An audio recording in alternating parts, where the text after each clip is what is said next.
So good morning. Today I will discuss all about food waste. Uh, what is food waste?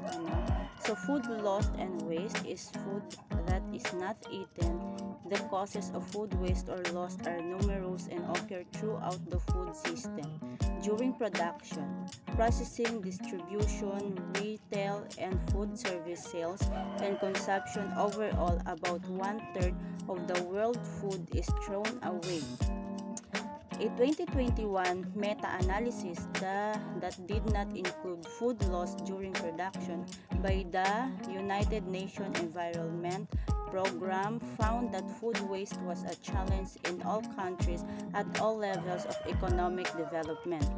The analysis estimated that global food waste was 931 million tons of food waste, about 121 kg per capita across three sections, 61% from household and 21% from food service and 13% from retail. So, nasa 7.3 million Pilipino ang nagsasabing wala silang sapat na makain o food poor. Base sa pinakahuling survey ng Social Weather Station, sa kabila ng dami ng nagugutom, isa sa mga problema ngayon sa Pilipinas ang dami ng tinatapong pagkain or food waste. So, bakit po ba nangyayari yung basura sa pagkain? So, maraming pwedeng dahilan kung bakit nagkakaroon ng food waste. Tulad ng kakulangan ng pang-ekonomiyang infrastruktura o maling patakaran ng agriculture ng pagkain or hindi sapat na kagamitan sa teknolohiya na siyang nagpapataas lalo ng kaso ng food waste dahil hindi dumarating ng fresh or angkop na anyo ang produkto dahilan ng hindi pagkabenta agad ng product dahil nadidelay yung pag-i-import ng mga ating food chain or ating pamahalaan sa product instead na fresh yung gulay or product na darating sa palengke or sa ating supplier hindi na. So, hindi na siya in a good condition dahilan ng hindi siya nagbibenta at nasisira na lang.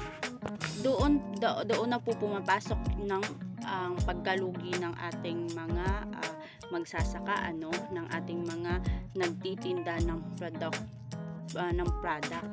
So sinasabi na halos kalahati ng basura ay nanggagaling sa individual dahil nga 'di ba hindi tumatagal yung binibili nilang product kasi nasisira agad.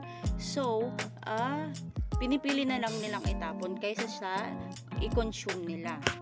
Ano nga ba natin maiiwasan ang basura ng pagkain?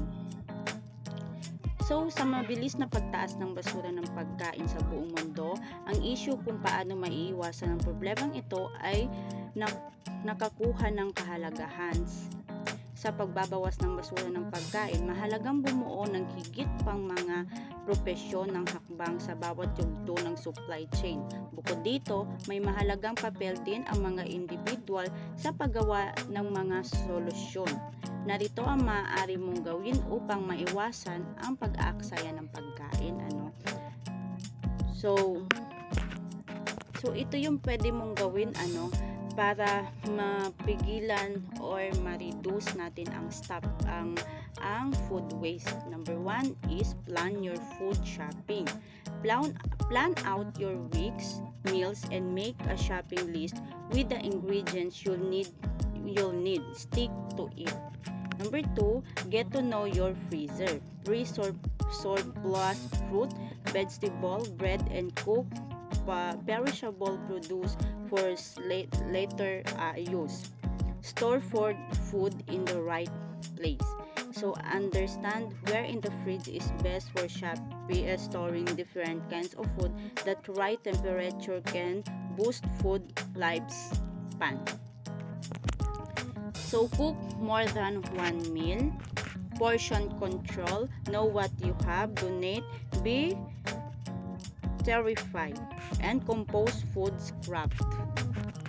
So kabilang na dito yung pamimili ng matalino or wise buyer. So mamili ng pagkain na may listahan. Huwag pumili ng higit sa kailangan mo at palaging suriin ang mga petsa ng pag-expire kapag bumibili ng pagkain. So pasok din dito yung mag-imbak ng pagkain ng tama.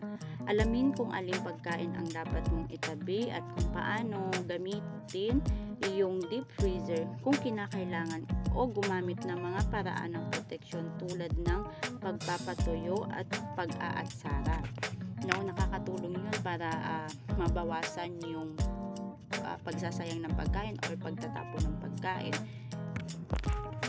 Sino nga ba ang responsible sa kung bakit nagkakaroon ng food waste? Una is yung residential, nasa 44% ang kanilang bilang sa pagsasayang ng pagkain. Pangalawa is restaurant, nasa 33%. Pangatlo is grocery stores, nasa 11%. Institutional, 10%. Industrial, 2%. And that's all. Thank you.